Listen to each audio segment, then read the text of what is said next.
کسی نہ کسی طرح اٹھ کے گھر سے نکل گئے.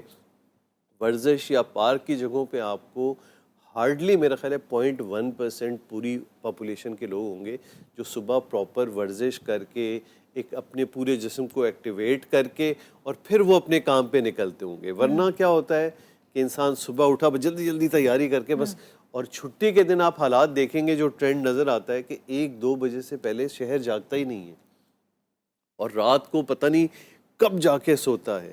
تو رات کو سوتا نہیں ہے, صبح کو جاگتا نہیں ہے یہ شہر.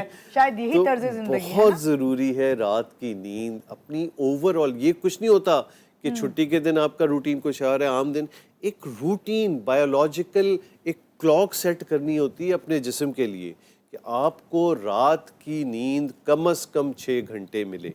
اس طریقے سے آپ اپنا سیٹ کریں.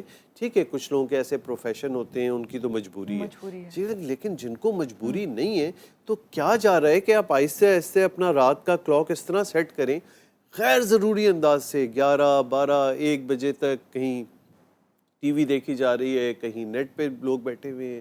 چھٹیاں آج کل بچوں کی ہے تو اور ان کو کھلی آزادی ہے کہ رات تک جاگتے رہو.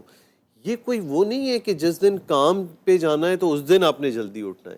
اپنی پوری لائف کا ایک بایولوجیکل کلاک جس انداز سے خدا نے ہمیں بنایا ہے وہ اس طرح سے بنایا ہے کہ جب اندھیرا ہو گیا تو اب آپ آرام کی طرف جائیں. جیسے ہی روشنی شروع ہوئی ہے تو اب آپ کا جسم ایکٹیو ہو کے اپنا کام شروع کر دے. تو یہ سب سے پہلے تو ہم نے اپنا سونے اور جاگنے کے روٹین کو خراب کر دیا ہے. پھر ڈائٹ اور فزیکل ایکٹیویٹی نہ ہونے, یعنی ڈائٹ پہ توجہ نہیں ہے. گھروں میں کس طرح سے تیل گھی چکنائی, بھئی وہ اب خواتین کو خود سوچنا ہوگا کہ اپنا مینو کچھ اس طرح سیٹ ہو کہ آپ 7 دن کے جو کھانے بناتی ہیں چلیں اس میں 1 دن وہ رکھ لیا کہ جس دن آپ چیٹ ڈے کر لیں. باقی 6 دن کا مینو ایسا ہو کہ جس میں چکنائی کم سے کم ہو, مٹھاس کم یعنی ایک پوری ٹرانسفارمیشن چاہیے معاشرے کی کہ ہمیں تبدیلی لانی ہے. دیکھیں پرانے دور میں گاؤں میں یا اس میں اس قسم کے کھانے کیوں کھائے جاتے تھے پراٹھے اور یہ, کیونکہ ان کو ایکٹیویٹی کرنی ہوتی تھی. وہ ہل چلا رہے ہوتے تھے اور کام کر رہے ہوتے تھے اور ارلی مارننگ اٹھ جاتے تھے. تو وہ سارا غذائیں ہم نے وہی رکھی ہیں اور فزیکل ایکٹیویٹی کچھ بھی نہیں کر رہے. یہ تو مین طرز زندگی کی بات ہے. اس سے ہٹ کے جو میجر رسک فیکٹر کے حالات اتنے برے ہیں, بلڈ پریشر کی اگر ہم بات کر لیں تو ایسے لا تعداد لوگ ہیں, بلکہ ایک ایوریج کہا جاتا ہے کہ 50-60% ایسے بلڈ پریشر کے مریض ہیں جن کو پتہ ہی نہیں ہے کہ ان کو بلڈ پریشر ہے یا نہیں ہے. اب یہ دیکھیں کہ ایک مرض آپ لے کے گھوم رہے ہیں لیکن ابھی آپ کو پتہ ہی نہیں, اور پتہ کب چلتا ہے؟ ہارٹ اٹیک ہوا تو پتہ چلا, گردے خراب ہوئے تو پتہ چلے, فالج ہوا تو پتہ چلا کہ آپ کو بلڈ پریشر کا. بھئی 20 سال آپ نے کراس کر لی تو سال میں ایک مرتبہ اپنی بنیادی چیزیں ساری چیک کرائیں, اور ذرا سی کی بھی گڑبڑ شروع ہو گئی تو وہیں سے اس پر توجہ دینی ہے. یہ نہیں ہے کہ جب یہ چیزیں آ جائیں گی کوئی مسئلہ ہوگا تب ہم اس کا علاج شروع کریں گے. پریکٹس تو یہی ہے ہم سب کی کہ جب تک ہمیں کچھ فیل نہیں ہوتا اس وقت تک ہم نہیں جائیں گے. دانت میں درد نہیں ہوگا تو ڈاکٹر کے پاس جائیں گے. تھوڑا سا قصور وہی کہ ہمیں کچھ ایسی پالیسیز کرنی چاہیے, چاہے وہ حکومت کی طرف سے ہو, کچھ ایسے کوپن مل جائیں, کچھ ایسے ٹوکن مل جائیں جو فری ہوں کہ بھئی آپ سال میں ایک مرتبہ اس کوپن کی بنیاد پہ اپنی چیزیں ساری بہت اچھی بات کریں. لیکن یہاں میں لوگوں سے کہوں گی لوگ خود یہ کیوں نہیں سمجھتے کہ بعد میں اتنا پیسہ لگانے سے بہتر ہے پہلے خود اپنا لیے اویئر ہو جائیں. اب تو یہ ساری چیزیں نظر آ رہی ہیں, جیسے اب جو اعداد و شمار آ رہے ہیں کہ اس قدر ہارٹ اٹیکس, اور ہارٹ اٹیک دیکھیں صرف ای سی جی والا ہارٹ اٹیک نہیں ہوتا, بہت سے ہارٹ اٹیک تو نوٹس بھی نہیں ہوتے ہیں کہ درد ہوا, تھوڑی سی ای سی جی میں چینجز آئیں, کسی نے بلڈ ٹیسٹ بھی نہیں کیا. یعنی ہم او پی ڈیز کر کے تھک جاتے ہیں. آپ حیران ہوں گے میرے پاس روزانہ ہمارے پاس 20 یا 25, یہ میں اپنی پرائیویٹ او پی ڈی کی بات کر رہا ہوں, 20-25 پیشنٹ کی گنجائش ہوتی ہے, مجھے 30-35 دیکھنے پڑتے ہیں, اور وہ بھی ویٹنگ میں کئی دن کے. اور سب کا اسی طرح کیا ہوا کہ اچانک درد ہوا, گئے, اچھا اب جب ٹیسٹ ویسٹ کیا ہے تو تھوڑی سی شوگر بھی ہے, بلڈ پریشر بھی ہے, یہ تمام چیزیں. تو یہ چیزیں جب وقت سے پہلے صحت کی حالت میں چیک کر لیں, طرز زندگی بدلیں, تاکہ یہ چیز, یہ 100% تو انسان ختم نہیں کر سکتا, لیکن 100 میں سے اگر ہم نے 50% بھی کمی کر دی, اور پھر آپ اتنا بڑا پرابلم کہ 40 ایئر سے کم ایج میں ہارٹ اٹیک. اب ذرا سوچیں کہ 35-40 ایئرس کا آدمی کیا ہوتا ہے کہ پوری زندگی سمجھ لیں آپ پریکٹیکل لائف شروع ہو رہی ہے, اس وقت آپ کو ہارٹ اٹیک ہو گیا. آپ نے سب چیزوں پہ محنت کی, اپنی صحت پہ محنت, بہت اچھی آپ نے ایجوکیشن لے لی, ایک کیریئر شروع کر دیا, جاب ہو گئی, اس دوران خوب محنت کی ہے, دن رات جاگے ہیں, لیکن ایک تھوڑی سی توجہ اپنے اوپر نہیں دی صحت کے حوالے سے, کہ رسک فیکٹر اسیس نہیں کیے, اپنی طرز زندگی نہیں بدلی, تو دیکھیں وہ ساری محنت ایک طرف ہو گئی اس ایک چھوٹے صاحب سے. یہی طرز زندگی ہے, اسی میں ہم رسک فیکٹر یہ سارے دیکھ رہے ہیں. کون سے ایسے رسک فیکٹر ہیں جو علامات ایک دم سے ہمیں فیل ہوں کسی بھی ایج میں؟ ابھی آپ نے کہا نا کہ تو 40 پلس, کیا پہلے تو 40 پلس ہوتے تھے, اب تو انڈر 40 جو ہیں وہ دل کے حوالے سے 2-3 امپورٹنٹ چیزیں وہ ہم یہاں پہ بار بار بیان کر چکے ہیں, پھر بیان کرتے ہیں.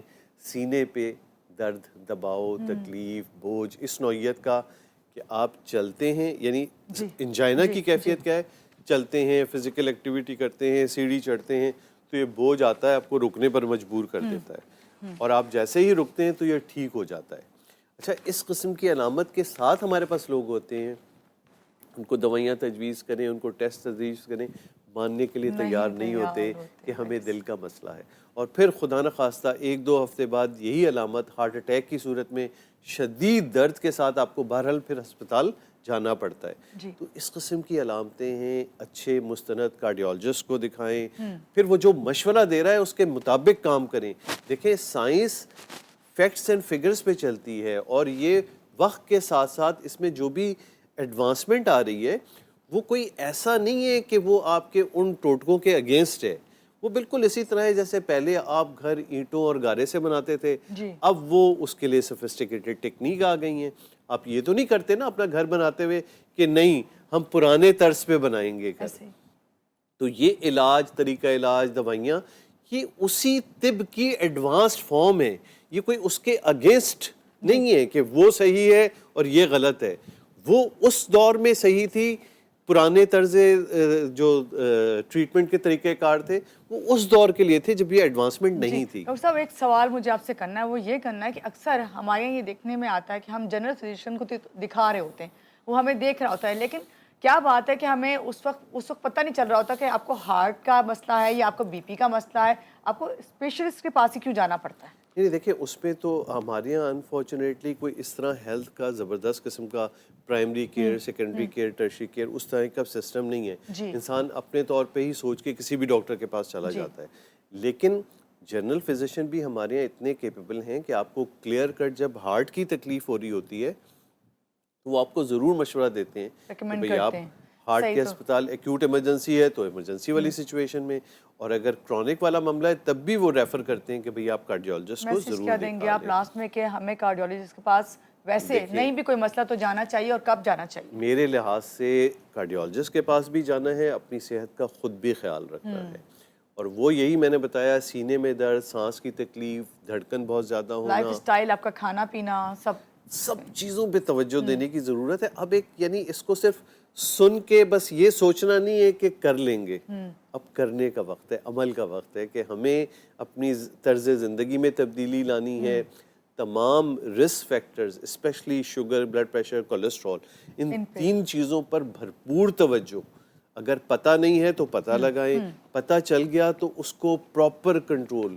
مجھے بڑی حیرت ہوتی ہے, اچھے خاصے پڑھے لکھے لوگ, شوگر ان کی چیک کرو تو بڑھی ہوئی ہے, اور وہ ایک بس گولی کھا رہے ہیں. کوئی وہ توجہ نہیں ہے کہ طریقے سے دوائیوں کو ایسا ترتیب دیا جائے کہ وہ ایوریج شوگر بھی ٹھیک ہو جائے, فاسٹنگ, رینڈم, ساری شوگرز پراپر آئیں.